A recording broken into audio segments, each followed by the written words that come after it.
पुश्तैनी नक्शे से विहान को परछाई लोक में जाने का द्वार मिल जाता है, जो कि होता है इनके घर के पास वाले कुएं से होकर। यानी विहान को अगर गौरी के पास पहुंचना है तो उसे वही कामिनी डायन वाले कुएं के अंदर जाना होगा। पूरे परिवार की इतनी मेहनत के बावजूद अखंड ज्योत बुझ जाती है, यानी अब इस पूरे ही परिवार की उल्टी गिनती शुरू हो रही है, क्योंकि अखंड ज्योत के बुझते ही कामिनी घर में लौट आती है। सिया डिसाइड करती है कि वह इसी घर में रहेगी ताकि इन घर वालों की वह रक्षा कर सके। इस ओर खौफनाक दानव गौरी पर हमला कर देता है और फिर वहाँ पर विहान भी आ जाता है और फिर हम देखते हैं खौफनाक दानव और विहान के बीच में एक भयानक युद्ध। इस युद्ध का परिणाम इतना भयावी होता है कि आप जानकर हैरान हो जाओगे आखिर युद्ध में हुआ क्या, और अखंड ज्योत के बुझने के बाद क्या कामिनी गौरी को मार देगी या विहान को ले जाएगी, यही हम जानेंगे आज के एपिसोड में। तो बिना किसी वक्त गवाए चलिए जादू तेरी नजर के लेटेस्ट एपिसोड का रिकैप टेलीविजन से भी पहले शुरू करते हैं। एपिसोड की स्टार्टिंग में हम देखते हैं कि गौरी को माता रानी के दरबार में से घुंघरू मिलते हैं और इन घुंघरू के गिरते ही वो काली परछाई टूटने लगती है, जो कि परछाई लोक के अंदर माता रानी की जगह पर बैठी हुई होती है। गौरी समझ जाती है कि ये माता रानी का इशारा है ताकि मैं इन घुंघरू को बजाऊं ताकि ये काली परछाई पूरी तरीके से टूट जाए और यहाँ पर माता रानी की मूर्ति आ जाए। घर में हम विहान, हर्ष और अर्जुन को देखते हैं जो कि उस नक्शे से घर के पश्चिमी इलाके में एक द्वार का पता लगा रहे होते हैं। यह वही द्वार है जिससे कि विहान परछाई लोक में जा सकता है, लेकिन इस वक्त तक वह पूरे ही घर को छान चुका होता है, लेकिन उसे कहीं पर भी यह दरवाजा नहीं मिलता है। विहान कहता है कि यह कैसे संभव है, इस पुश्तैनी नक्शे में तो यही द्वार बता रहा है, लेकिन यहाँ पर तो कोई द्वार है ही नहीं। उसी वक्त वहाँ पर आती है बड़ी जीजी। बड़ी जीजी कहती है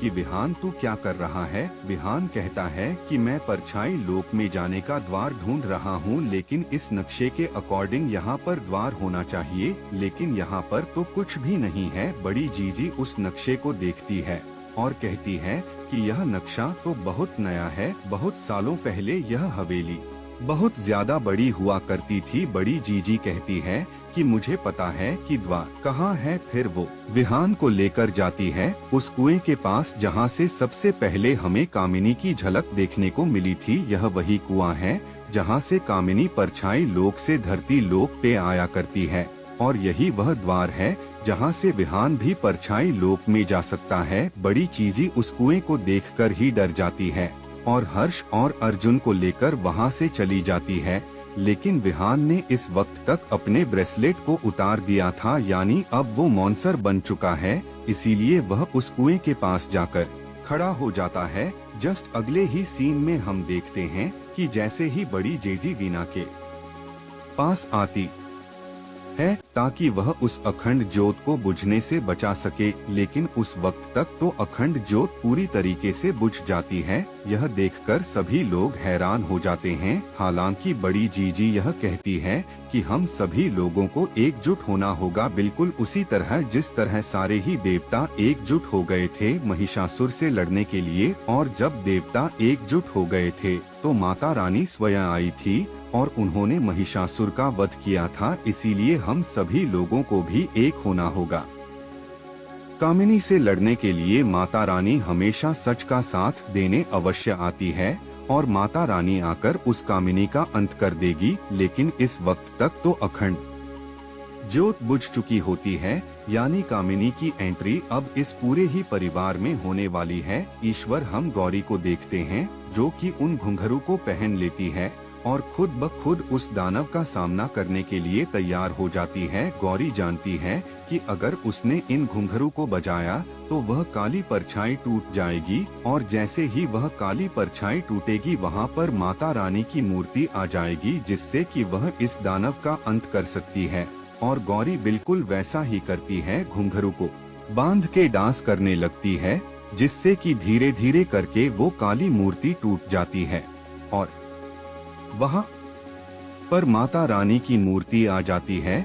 यानी यह पहली बार है जब परछाई लोक में माता रानी की मूर्ति हो, लेकिन जब गौरी आईने में देखती है तो तो उसे पता चलता है कि अखंड ज्योत तो बुझ चुकी है, यानी अब विहान के ऊपर खतरा और ज्यादा बढ़ चुका है। इस विहान को देखते हैं जो कि उस कुएं के अंदर कूद जाता है ताकि वह गौरी की रक्षा कर सके, और माता रानी की मूर्ति परछाई लोक में आने के कारण दानव को अपनी शक्तियां कम लगने लगती है। उसे बहुत ज्यादा पीड़ा भी होती है, जिससे कि वह अपनी तेज ध्वनि निकालता है, ऐसी ध्वनि जिससे गौरी बौखला जाती है।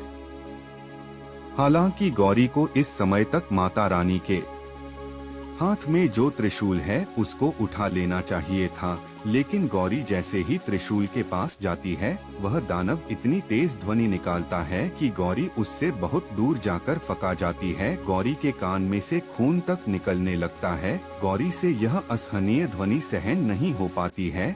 यह समझ सकते हो कि अगर यह 2 मिनट और ऐसी ध्वनि निकाल देता तो गौरी की वहीं पर ही मौत हो जाती, लेकिन जैसे ही वह दानव रुकता है गौरी वापस से माता रानी के दरबार में जाके वह त्रिशूल उठाने की कोशिश करती है, लेकिन वापस से वह वैसी ही ध्वनि निकालने लगता है। दानव धीरे धीरे करके गौरी के पास आने लगता और हम देखते हैं कि हर्ष सिया को लेकर अपने घर के गेट पर आ जाता है और सिया से कहता है, अब देखो अखंड ज्योत बुझ चुकी है, यानी हमारे घर में पहले जितना खतरा था उससे 100 गुना ज्यादा खतरा हो चुका है, और ऐसा खतरा जिसका हमने 25 साल से कोई भी सामना नहीं किया है। अब ऐसे खतरे को मैं तुम्हारे सर पर नहीं डाल सकता, इसीलिए तुम यहाँ से चले जाओ, क्योंकि हमारा फैमिली मैटर है और मैं नहीं चाहता कि हमारे फैमिली मैटर के चक्कर में तुम्हारी जान को कोई भी खतरा हो। तुमने हमारी बहुत ज्यादा मदद करी है, उसके लिए दिल से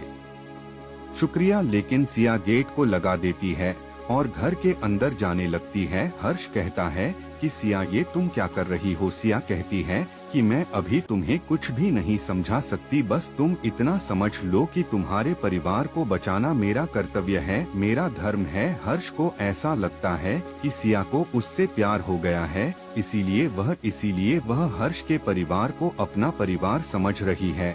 लेकिन हर्ष यहाँ पे बहुत बड़ी गलतफहमी में होता है, क्योंकि सिया गौरी की रक्षक है। अगले ही सीन में हम देखते हैं कि गौरी को विहान की वह बात याद आने लगती है कि इस दानव को कुछ भी दिखाई नहीं देता है, यह सिर्फ और सिर्फ ध्वनि सुनता है और उसी का पीछा करता है। इसलिए गौरी अपने पाव में से घुंघरू निकालती है और दूर फेंक देती है, जिससे कि दानव का ध्यान गौरी से हटके उस घुंघरू की तरफ चला जाता है।